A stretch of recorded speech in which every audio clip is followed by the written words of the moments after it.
एक बार पुनः कक्षा 9वीं के विद्यार्थियों का सेंट एंजल्स पब्लिक स्कूल की ऑनलाइन कक्षा हिंदी व्याकरण की कक्षा में आप सभी का स्वागत है। हम पढ़ रहे थे अलंकार। अलंकार में हमने अभी पिछली वीडियो में पढ़ा है अतिशयोक्ति अलंकार। अतिशयोक्ति अलंकार में होता है कि जहाँ पर जिन काव्य पंक्तियों में किसी भी वस्तु, व्यक्ति या स्थिति का बहुत ही बढ़ा चढ़ा करके वर्णन किया जाए, जहाँ पर उसका होना इस तरह से होना संभव भी न हो, इस तरह से उसका बढ़ा चढ़ा करके अधिक प्रशंसा उसकी की गई हो, वहाँ जो है अतिशयोक्ति अलंकार होता है। इसका एक उदाहरण हमने पढ़ा था अभी, हनुमान की पूंछ में लगने पाई आग, लंका शीघ्र जल गई, गए निशाचर भाग। तो वहाँ पर जो है लंका की पूंछ की आग का बहुत ही बढ़ा चढ़ा करके वर्णन किया गया है। ये मैंने आपको पिछली वीडियो में बताया। अब आप देखेंगे उदाहरण नंबर 2। उदाहरण नंबर 2 में देखो क्या है, देख लो साकेत नगरी है यही, देख लो साकेत नगरी है यही, स्वर्ग से मिलने गगन में जा रही। यहाँ साकेत नगरी का बहुत बढ़ा चढ़ा करके वर्णन किया गया है। क्या कोई नगरी स्वर्ग से मिलने जा सकती है? लेकिन नहीं। तो यहाँ पर जो है इतनी उसकी महिमा को, उसकी सुंदरता को, उसकी अट्टालिकाएँ जो वहाँ पर हैं, माने जो उसकी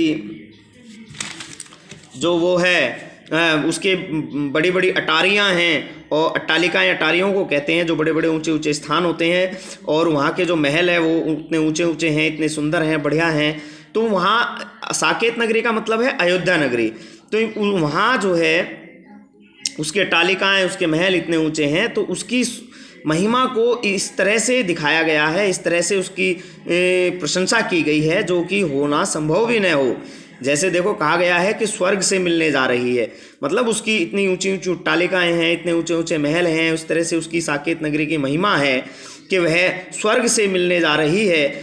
स्वर्ग से मिलने जाने की उसकी प्रशंसा में मतलब जो है 4 चांद लगाए जा रहे हैं। यहाँ पर इतनी अत्यधिक बढ़ा चढ़ा करके प्रशंसा की जा रही है।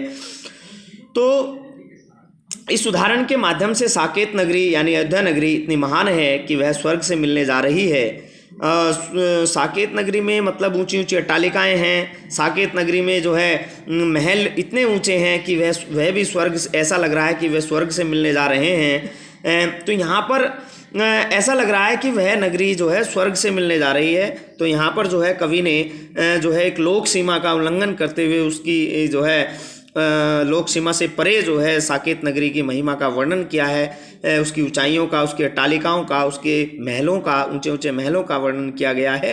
तो प्रस्तुत पंक्ति में जो है वो अतिशयोक्ति अलंकार है। तो कवि ने यहाँ अतिशयोक्ति की है साकेत नगरी की। तो इसका स्पष्टीकरण इस प्रकार हो जाएगा। देखिए, यहाँ साकेत नगरी की ऊंचाई का वर्णन बहुत ही बढ़ा चढ़ा कर किया गया है। तो ये इसका जो है ऊंचाई का वर्णन किया गया है, साकेत नगरी का वर्णन किया गया है। तो प्रस्तुत जो काव्यांश है, जो काव्य पंक्ति है, उनमें अतिशयोक्ति अलंकार है। इसी प्रकार आप तीसरा उदाहरण देखेंगे, पड़ी अचानक नदी अपार, घोड़ा कैसे उतरे पार, राणा ने सोचा इस पार, तब तक चेतक था उस पार। आप यहाँ कल्पना कीजिए कि राणा ने सोचा ही था। क्या ऐसा हो सकता है कि राणा के सोचने से पहले ही राणा तो सोच रहा था भाई कैसे इस बड़ी नदी को जो है कैसे पार किया जाए, लेकिन जब तब तक घोड़ा उस पार हो चुका था, ऐसा कैसे हो सकता है? लेकिन यहाँ पर कवि ने चेतक की जो विशेषताएं थी, जो उसका गुण था कि वह इतना तीव्र था कि हवा से भी ज़्यादा वह दौड़ता था, तीव्र गति से दौड़ता था, तो हवा को भी चीरता हुआ चला जाता था एक बाण की तरह।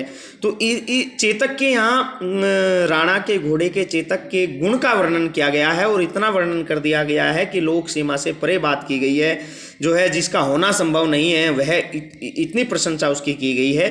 तो देखिए, जब तक राणा ने सोचा इस पार, तब तक चेतक था उस पार। भाई ऐसा कैसे हो सकता है कि राणा इस पार सोचे और चेतक उस पार हो जाए? तो उसके जो चेतक के गुणों का ही बढ़ा चढ़ा करके वर्णन किया गया है प्रस्तुत उदाहरण में। तो इसका स्पष्टीकरण आप देख सकते हैं कि रास्ते में आई नदी कैसे पार की जाए, यह राणा प्रताप सोच ही रहे थे कि तब तक चेतक नदी पार हो गया, जो सत्यता से परे लगता है। अतः यहाँ चेतक की जो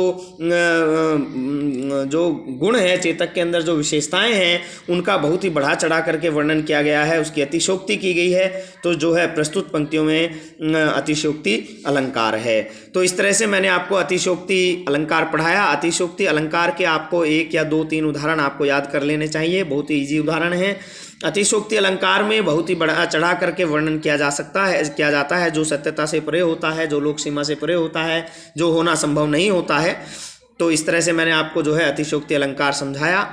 मुझे उम्मीद है कि आप सभी को अलंकार समझ में आ रहे होंगे। अतिशयोक्ति अलंकार का आप उदाहरण और परिभाषा याद करेंगे और अपनी जो हिंदी व्याकरण की जो बुक है उसमें से जो है प्रैक्टिस करेंगे। बहुत बहुत धन्यवाद।